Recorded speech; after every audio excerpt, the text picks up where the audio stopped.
It's hard to overestimate how important this new XF is for Jaguar. They've proved they can make a very nice low-volume sports GT with the XK, but to survive and succeed, cracking mass-market salooniness is the key. The XF has to be good. What do you think then? Well, when I parked this thing outside my house, absolutely everybody stopped to have a look. And most people seemed really happy that Jag had a new dynamic design language to play with. But some, myself included, think that the front is perhaps the least successful bit of this design. Those round bits in the headlights seem to make it look a bit shocked, and the oval grille kind of makes it look like it's pursing its lips rather than snarling.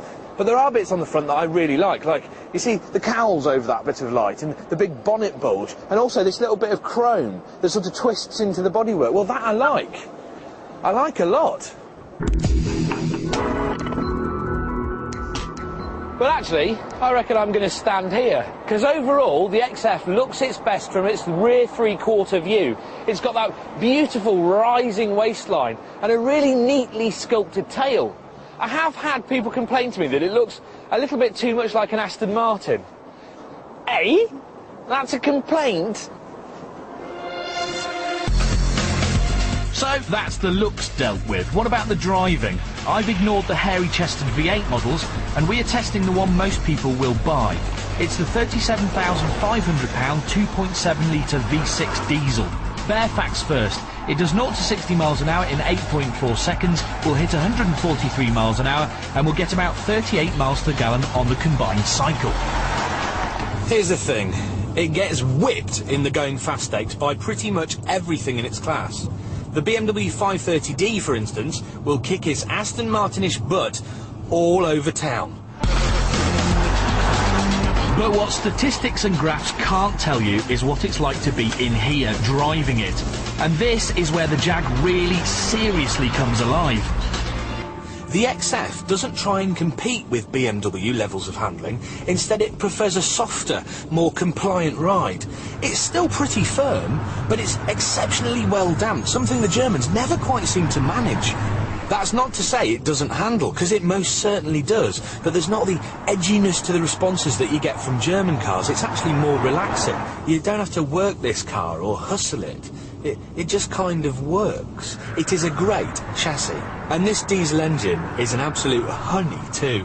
It's not mega powerful at 208 brake horsepower, but it seems to blend absolutely seamlessly with this new 6-speed transmission. It's an automatic, but you can go a little bit more sporty if you want. You just slot it into sport, and you can use the paddles behind the steering wheel. But whoever sorted out this engine and transmission package in the XF, well, they earned their bonus this year. The delights for the driver continue. It's been a long time since I've loved an interior this much. It's modern, attractive, unfussy. Lots of things you don't normally associate with Jaguar. The wheel feels just right. There are things to show your mates, like these Jaguar Sense touch-sensitive lights and the glove box opener. Though that glove box can, well, it can stick sometimes. Then there's the theatrical stuff.